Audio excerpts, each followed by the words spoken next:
Rolling?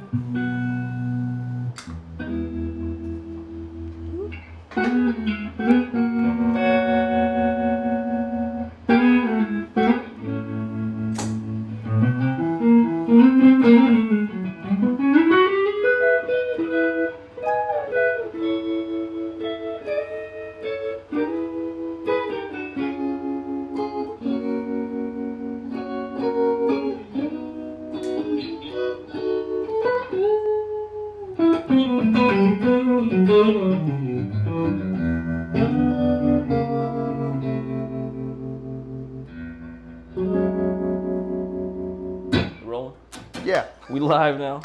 G'day, Sorry. Stephen. How you doing? Good, how are you?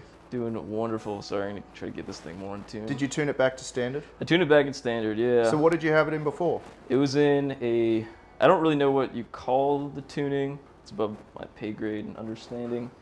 But Ben Long, or dear buddy of ours, a while back, he sent me some stuff. Cause anytime I write stuff, I usually send it to him, just because he's been curious. But he was like, here, let me send you some tunings to mess around with, like write something in this. And it was CGD FAD. I think it's an old Joni Mitchell tuning. I'm not 100% on that, so don't quote me, but it sounds really cool. It's interesting. It's like a fifth, minor third, major third, then a fourth. It's been really inspiring, though. I've written a ton of songs with it. It's just like one of those you can play bar chords up and down the neck, and it sounds And then this really is a new... expensive and nice. It's expensive and nice. It sounds expensive and nice, man. And then this is a new guitar to you as well. This is a new guitar. I picked this up yesterday in a trade on Facebook. Traded an amp and a pedal for it. It's pretty sweet. What pedal? What I had a Phase 45 script logo, which is cool sounding, but it's kind of a pain in the ass having to change the battery, and I just never really used phasers. And I got a Univibe, so went for that. Then I had a Tungsten Cream of Wheat, which is like a Tweed Deluxe thing. Fantastic amp. I love Tungsten. Only reason I gave it up is I have another one. It's under there. It's the Buckwheat. It's a little bit bigger, 30 watts. Speaking of amps, you're playing amps a lot. Where are you gigging these days? Wherever will have me, or the groups. I have one gig downtown. I play with Shelby Lilo, and he is awesome. We play at Chiefs. It's run like a deluxe reverb down there, and yeah, I mean, I guess just wherever else I get called to play it. I mean, a lot of Midwest, Southeast venues and stuff. You play in a band too? Yes, I play in a band, handful of artists, stuff like that. So my band's called Cliffs. It's like alternative rock. So how did that? You're in Nashville doing your own band thing primarily. How did that come about? Okay, that is Let's try to make a long story short with that. Let's make a long story long. Let's start with how did you get to Nashville? How did Steve Kovach get to Nashville? Okay. From Arizona? Yeah, I grew up in Peoria, which is a little suburb, northwest side of town.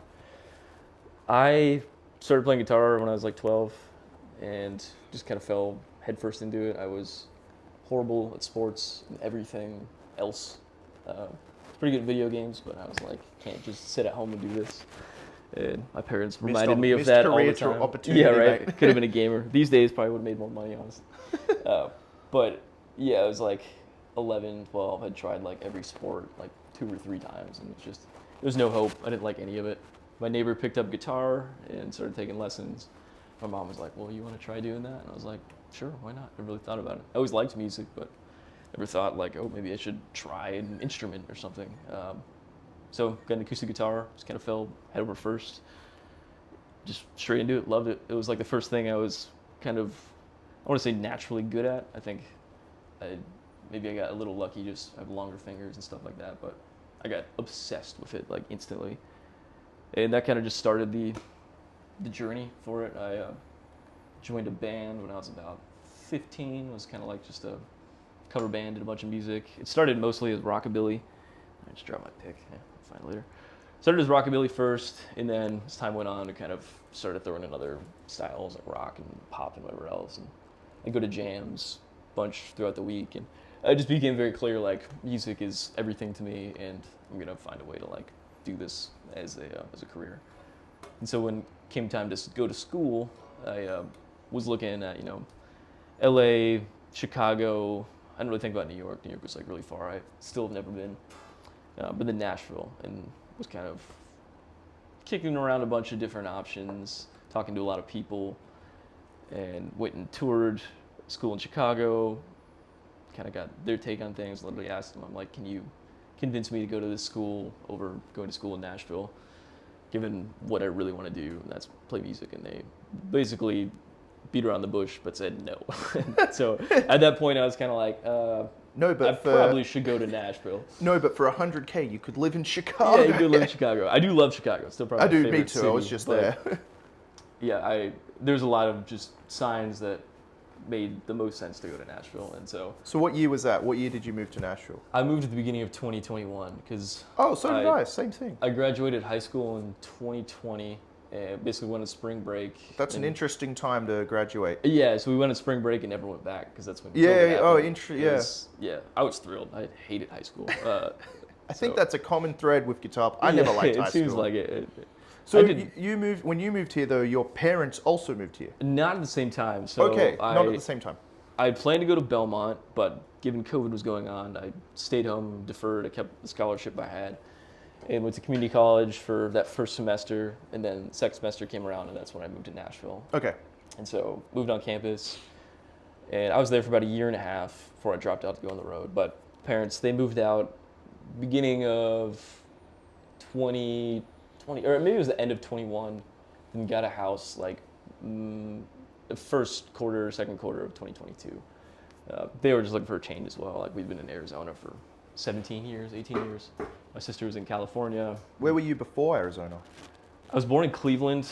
Oh, I didn't know that. Yeah, I lived there for like a couple months. That's my dad's side of the family's all over there, so I mean, grew up visiting, but lived there for a few months.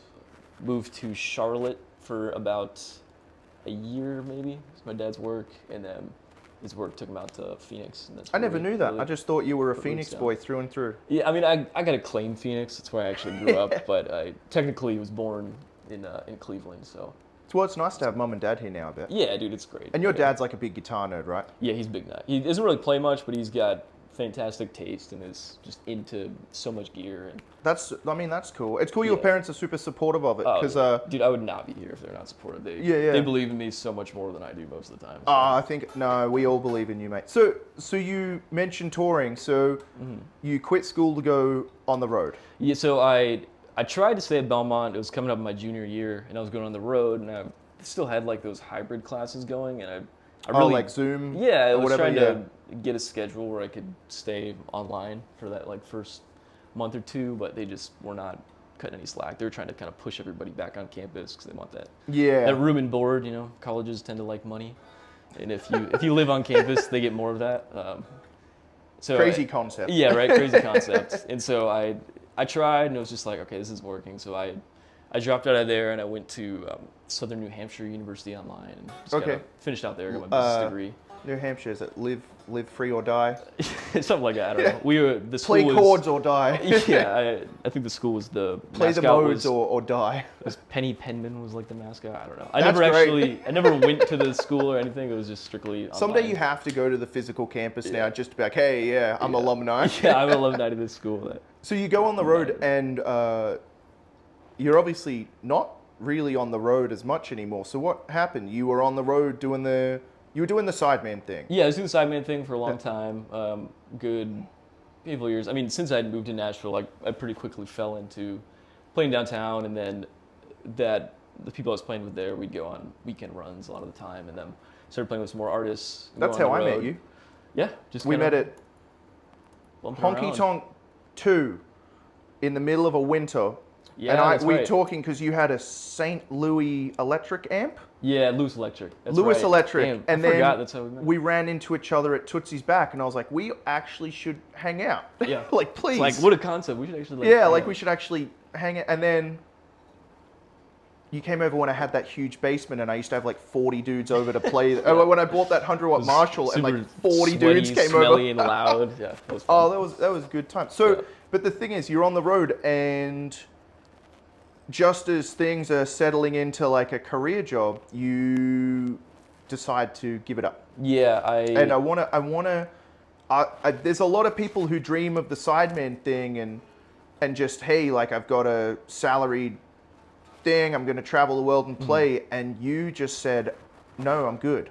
And I think that's, I think that's unreal, dude. Well, Like, honestly, I respect that more than I respect anything I've heard in this town. Like, you passed up a nest egg opportunity to go do your thing, and I want to kind of talk about that because Yeah. you never seem to have any remorse or guilt or shame about it, and I think that's amazing. Yeah, well, I mean, first of all, thank you. That's nice of you to say. But I mean, the reason I started playing music was because I really wanted to make music, and the Sideman thing was great. I mean, the people I was with, I loved them. It was a fun gig. It started to become more apparent that I just basically had a growing hesitation and like kind of reluctance to get more involved in this thing because I always had that thing in the back of my head of like I kind of wanted to make my own music and like be in my own band just because that's what inspired me to pick up guitar in the first place. And around the time that I was on the road and things were ramping up, I met a dear friend, Seth Jenkins, who we met via Instagram. He slid into my DMs. It's kind of a funny story. Very late at night, I'm sure. Yeah, it was as late as it could be. Hey, the moon what was you at the doing highest for... point. So we met via, I think it was Jake Gant, who I haven't seen in ages, but sweet dude. I love that guy. Oh, Jake's a great player. Yeah. Josh Ross guitar player. Yeah. Funny dude. Yeah, dude, hilarious. That guy. Yeah, Like if you want a good night out, follow him. Yeah. I love that guy. I think he had posted a video of me at like a whiskey jam or something, and I was playing. I had at the time this Asher Mark IV model, which is the guitar player in the Black Crowes. It was a very niche like thing. Do you remember the first time I played that? Oh, amazing guitar, love it. Hate the volute. Yeah, it wasn't better than the volute. I thought the volute was cool, but and it was just everyone was just grilling me about hating the volute. Yeah, not the volute guy. But anyways, I was playing that. And it's kind of a niche thing. Like not a lot of people know about Mark IV, unfortunately. Great player. I'm a huge Black Crowes fan. Yeah, insane guitar player. And he meant a lot to me. And I eventually got one of those guitars, and I was playing it in that video, and I think Seth had seen it, and was like, "Dude, are you playing a Asher Mark IV model?" I was like, "Yeah, dude, like, you know about these things?" He's like, "Yeah, dude, I'm a huge Crowes fan." And so instantly we just start like chatting like fucking schoolgirls or something about Black Crowes, guitars, all things music, whatever. Just Yeah. it was kind of like, all right, we line up on every single thing. I was like, all right, this dude's gonna be my best friend. I need to meet him. And he still lives up there. He's in basically Louisville, like border of Kentucky and Indiana there, just across the bridge from Louisville. But he was playing with this country artist, and unknowing to me at the time when I first met him, he'd been on the road doing the Sideman thing as well, and was starting to kind of just fall out of love with it maybe a little bit, and was putting together this band with some of the people that were in that touring group that he was with, and just other people that kind of lived in the area or whatever. So he comes down one time, he's playing with that artist, and we meet in person finally, and just instant best friends, like one of those, like out of a Oh, it's just a connection? movie. Yeah, it was like, there was like sparks and fireworks and everything. I'm picturing it in like a animated movie. Yeah. You know what I mean? Yeah, it's exactly. It was like a Pixar film or something. Yeah. But yeah, instant best friends, and we went to like Carter's and hung out, and that's like we the met, ultimate test of guitar friendship. We went to, when Carter's at the old spot, we went over there, and we ran into a guy who no longer works there. His name was Poncho. Who's amazing Poncho dude. rules, dude. Yeah, Yeah, awesome guy. But we were playing all these Black Crowes riffs and stuff, as we were. It was the first thing we talked about.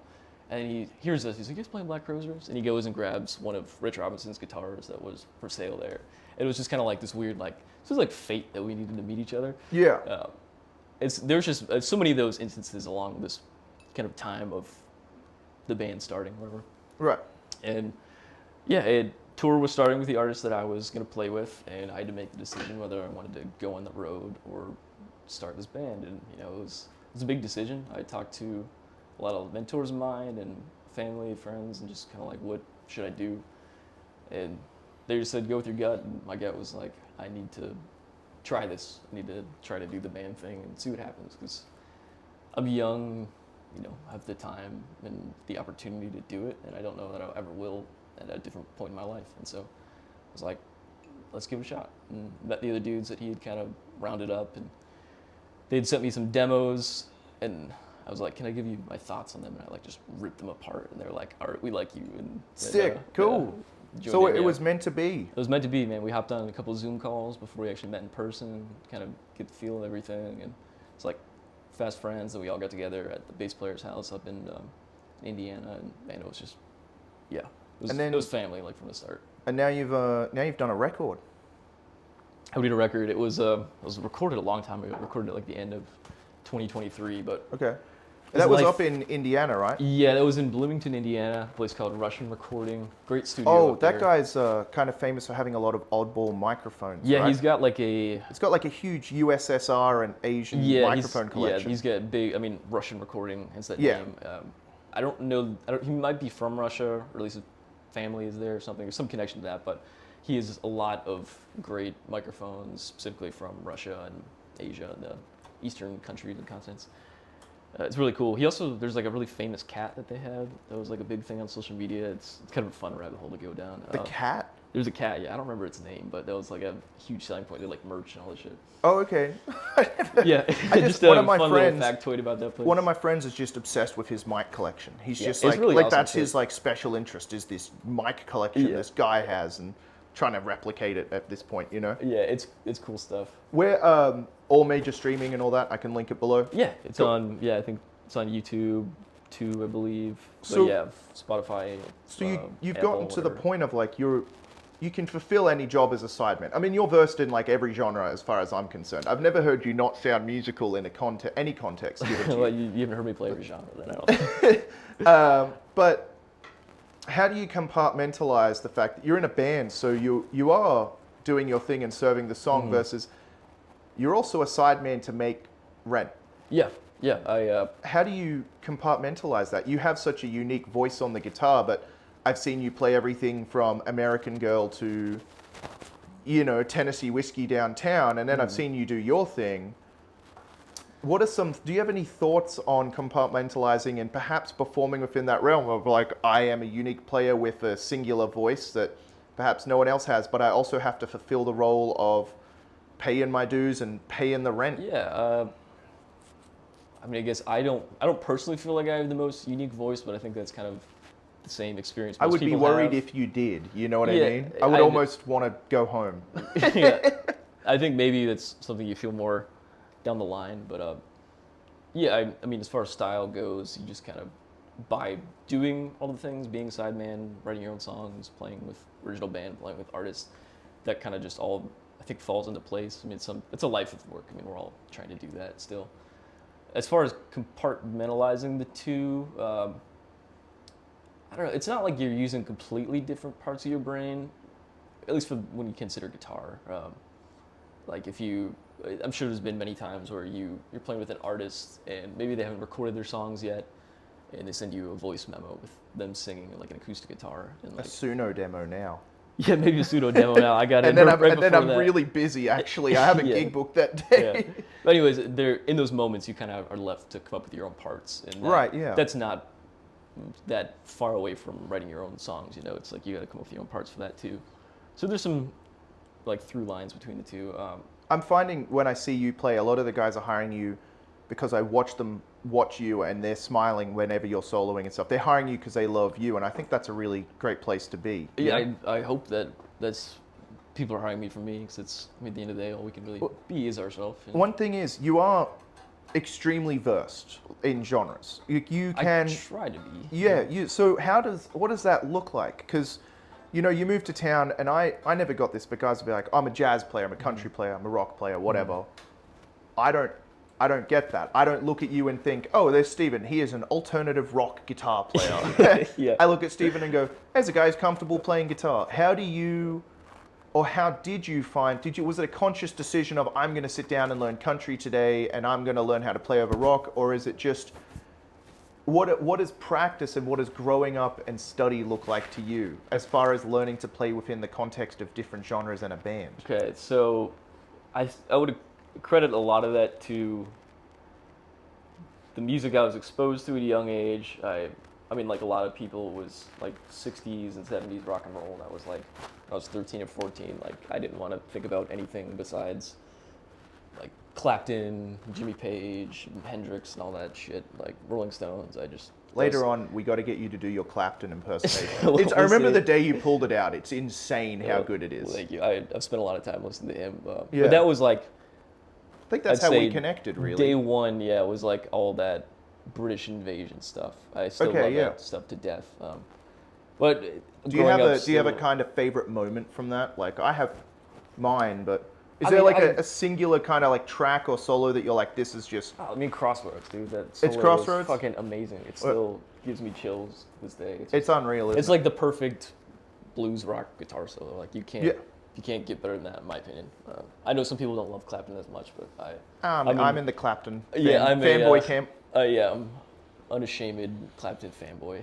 Even the '80s stuff, it's a little cheesy. I love it all. Controversial. Yeah, I like Journeyman, but So, but you said you started with rockabilly, and you're so- talking about Clapton. So where's the line? How does it blur into all this? yeah. So obviously that was like kind of the first shit I was into, but I started going to a jam pretty early on after playing. I was like playing for a year or two. And Sam Ash had this jam every Tuesday night. Sam Ash for Oh, like And- the guitar store? yeah, the guitar store. They had a That's jam cool. every Tuesday night. I was going there, met some other people. A guy named Conrad, a guy named Joe, and both fantastic guitar players, really cool people. But we'd all go and our dads would come with us. We were like 14, 15. It was just kind of like a fun, just escape from, I don't know, normal life. It was like, okay, this is like our thing or whatever. But there's a guy that worked at Sam Ash that pointed us to a different open mic night jam up the street at a place called Tailgaters. And that's kind of where I started getting exposed to a lot of just different styles of music because you don't really know what you're going to play with at an open mic night. It was one of those you just kind of sign up and then it's like, all right, the house band's done playing their set and now they're going to go, all right, Steve's on guitar, or Mark is on bass and James is on drums and whatever else. Maybe there'd be horn players that sit in and there'd be a singer that comes up and they just call tunes, and if you knew them, great. If you didn't, then the singer would hopefully know them and show you how they go. And So it's like Broadway in a way. sort of, it was trial by fire for sure. And That's great to have at that age. Oh, yeah, though, it was 'cause fantastic. No one can get upset at you as a 14-year-old or whatever. Like yeah. And, versus a 26, I'm 24 now. 24. Oh my God, Yeah. you're young. But the guy who hosted that, his name was Tom Mine. Fantastic guitar player. If you guys ever in Arizona, you have to go see him play. But he kind of took me under his wing, and basically whenever his set would start, a lot of times he'd bring me up during that, and they'd be playing like jazz standards and other shit, which I'm not a jazzer by any means, but was thrown into that, and I was kind of forced to read a chart and kind of learn that. I'm still not fantastic at it, but I know how to do it. I have an understanding, and Right. that's because of that experience. And so I guess that was the first shove out of my own volition in learning new styles of music, because you kind of get a little bit of everything in that. It was a lot of blues and country and funk and R&B and soul, just because that's, I feel like, the most jammy styles of music. But Right. For every sure. now and then you'd have a songwriter that comes up and they're like, hey, I wrote a song, can you guys play behind me? And that was always fun. It was sometimes great, sometimes it was horrible. But it's kind of the way it goes, it's an open mic. So you're just kind of, it's almost like you learn about this and then you keep going from there, and then you Yes. discover, because you listen to a lot of music. Yeah, I listen to a lot of music. I mean, it's still my favorite thing to do. Yeah. I thankfully have not gotten sick of music. I know it's easy to. Who are you listening to now? Who are some recent cats you've discovered? Mm, In any Recent format, people. not just guitar players or whatever, you know what I mean? I'm trying to think what I'm listening to. Let me. We were talking about Joni Mitchell earlier. We learned, yeah, which I have not spent a ton of time with Joni Mitchell. I'm going to real quick cheat and look at my Apple Music because I have a horrible memory of things. It's all right, so do I. I just What's listen to clips. recently played. You listen to that shit? My Someone buddy, has to. Yeah, so please, let's do it. My buddy Chris just sent me this album today. I don't really know. I'm gonna butcher the name because it's a Japanese artist, but it's. God damn it! I'm trying to turn on the color on this. I got it black and white mode on the phone. Oh, so you not get distracted, the grayscale? Yeah, it doesn't work. Hiromi Hosono, this Hachono House. There's a couple songs in this I was listening to earlier, which is pretty cool. It's kind of like, almost like a Japanese Rai Cooter.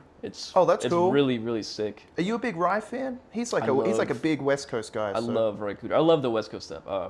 Okay, I'll just hit like the basics of what I always go back to.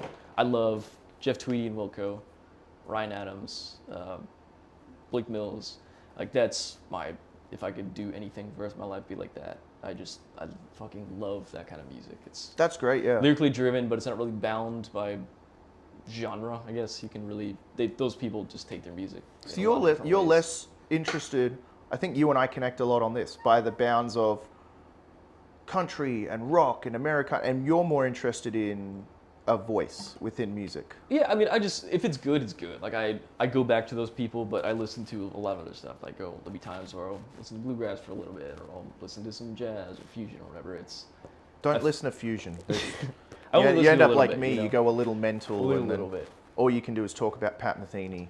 Yeah, yeah. I was checking out JD Beck and Oh, Domi. Domi. Yeah, they're I putting out actually had a new class record. with Domi at Berkeley. That's cool, And yeah. JD used to sit outside waiting for her, and he was like 15-year-old kid, just practice drumming on like his knees. It Yeah, was, he's insane, but she's really lovely human being. yeah, it's not Very quiet. my like cup of tea per se, but I'll push myself to kind of like listen to weird things. So I guess to make a roundabout point of genres and stuff, I try to put it upon myself to learn more things. 'Cause I feel like it's partially an obligation as a professional musician to be well versed in as many things as we can. Because at the end of the day, like we have a pretty awesome job. There's parts of it that dude. suck, but Yeah. like we're playing music, and the better that we can be at playing music in all different styles, I think everyone wins.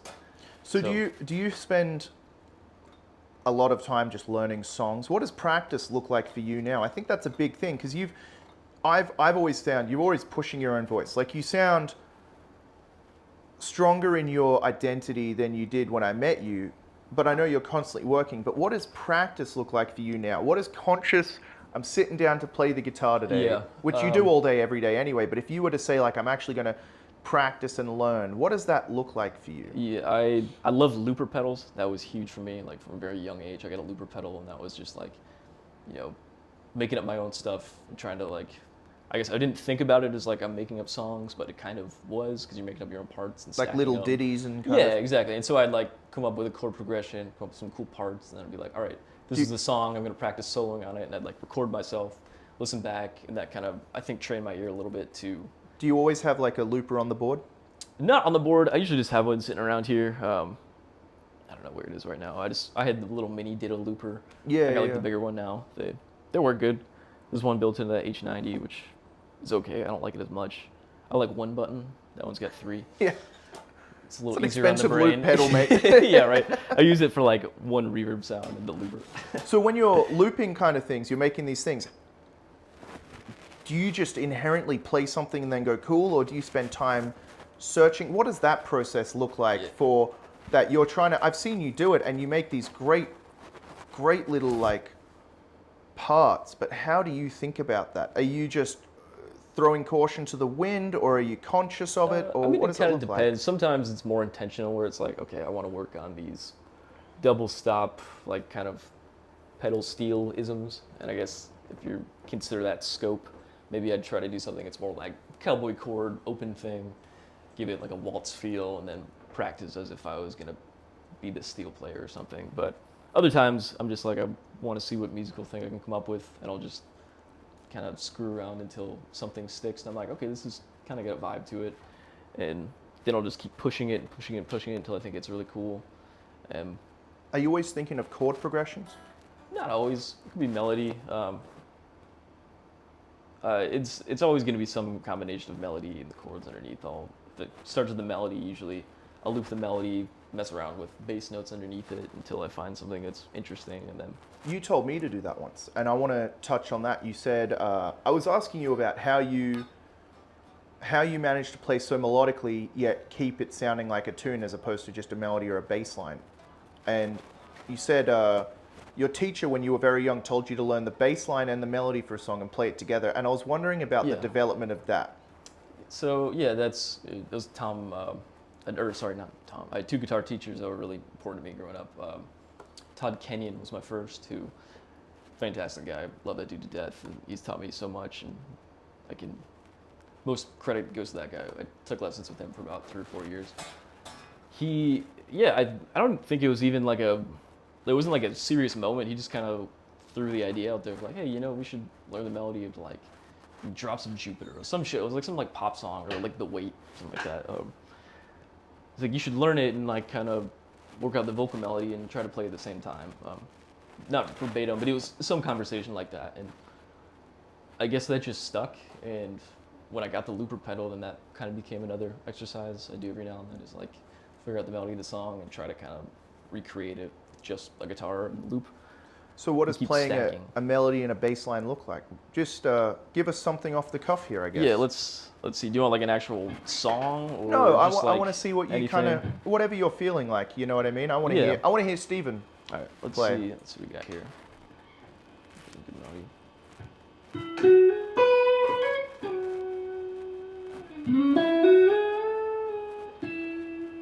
That's melody.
Some missed notes in there. That's just, I mean, making a bunch of shit on the Your spot. playing always makes me smile, just ear to ear. Like I it's just, appreciate that. it's always so joyful when you play. It's such a treat, you know. Oh, thank you, dude. That's, I mean, that's a pretty, just not really like, not super constrained idea. That just kind of spur of the moment. But that's the idea. Is just having something kind of ringing out underneath it. You do something that I find interesting. You take. I thought I was going to hear a 1-6-2-5 motif in there, but you went to another progression. You kind of have a way of taking what should be a standard progression and throwing in a surprise there. And I'm wondering, is that just something your ear leads you to, or are you consciously thinking of, oh, what's a chord I can go do that's going to be the road less traveled? I do try to do that, mostly just with so many years of playing 1-6-4-5 in Nashville. Yeah, and then having to do it even more. Yeah. Sometimes I'm just like, all right, what's like the weird thing you can throw in here? And the biggest lesson I learned that helps that is the common tone. So I mean, if you play, you know, like a C chord, if you go to a, I guess what would be like a C sharp minor chord would not be in the scale of C major, but because you have that E, you can make it work. So you're voice leading through a singular note that allows you to go to different paths. Exactly. So maybe we'll do a little lesson and talk about that, Yeah. and we'll explore that a bit. Before we kind of pop off and go do that and maybe run through all your gear and stuff, you've decided to leave the lap of luxury to not do the starving artist thing, but to really go and try and achieve what would be the dream as opposed to the ideal dream. You know, the kind of, the stars are in my head, what happens. Do you have any advice for people moving to Nashville who are perhaps less interested in approaching the artist thing and are more interested in being their own voice in their own band? Do you have anything, like if you had to talk to young Steven, Yeah. you're still young. I mean, I'm young, but God, you know what I mean? You're very young. What would happen? What would you be saying to 18-year-old Steven who's about to move to Nashville? I'd say a couple things. One, I'd say become well-versed on more than just one instrument. That'd be the first thing I'd say. Do you play other instruments? A little bit of bass, and I fool around with keys, but You just I'm not- pointed to a desk. yeah. Check this out. Keyboard. Great reveal and a right little there. pocket operator. I love Yeah. those. Which I still don't know how to use, but I don't. it's fun. Yeah, they look cool. Yeah. That's the thing. That's not to your point, but that's just a thing I would tell my younger self if I could go back. But I'd say if you believe in something and you really want something, just go for it. And you kind of have to like really commit, and even the times that everything is pointing to stopping and doing that one thing, you kind of got to just like dig your heels in a little bit harder. So you're laser focused on the goal. Yeah, I mean, you kind of just have to have an unrealistic expectation almost. Like you kind of have to be delusional. And that's the only way to keep going, I think. That's kind of the in beauty music of in it. general, but especially doing an original thing. You just have to keep going, and there's going to be shit that kicks your teeth in time and time again. But Where's just keep going. on that note, where is the next, what is the next thing for Cliff? So are we getting shows? Are we getting a new album? What are we doing? So, I mean, we're always working on new music. The next show we have is September 9th at 3rd and Lindsley. Oh, it's right after my birthday. Yeah, sweet. Well, you can come out and celebrate. Yes, yeah, done deal. I'll get up and play the wagon wheel. Yeah, so we'll be doing a set there. We'll be backing up some of the other people that are playing too. So who else is on the bill? It'll be us, Jamie French, who is another great artist, but she's also a comedian. That's like her main day job. She's a comedian who does music on the side. Yeah. Cool. She's very, very sweet, very talented. Still a bit of a joke then, isn't it? Seems fitting for us. Oh, come on. We're the real comedians starting off. It's her, so it'll be us, then we're going to back her up, and then Tom Bukovac, Jed Hughes are going to do a set, and I believe Nick Goverick is also either going to play with them or he's going to do his own set. Cool. So yeah, that'll be fun, just kind of night music. Jimmy was talking about maybe doing a set of comedy too, so it might be like a variety show sort of thing. But that's our next gig there. We don't have a ton going up. We're kind of just trying to promote the stuff that's been out because it took so long to get out. And yeah, we're still figuring it out. There's no secret to doing music, unfortunately. Oh, that sucks. Yeah, I know. We keep hoping that there's going to be like this handbook that comes out of this is how to do it and how to do the right thing. But I mean, you just got to keep trying everything. Yeah, why not? Yep. What have you got to lose, mate? Yeah, just money and time, Dignity. Yeah, and dignity. A lot of that. I lost that a long time ago. Well, thank you for doing this, Stephen. Yeah, I'm just happy absolutely. to catch up. We haven't seen each other in a minute. It's been a minute. Let's dig into some gear. How about that? Yeah, let's do it. All right.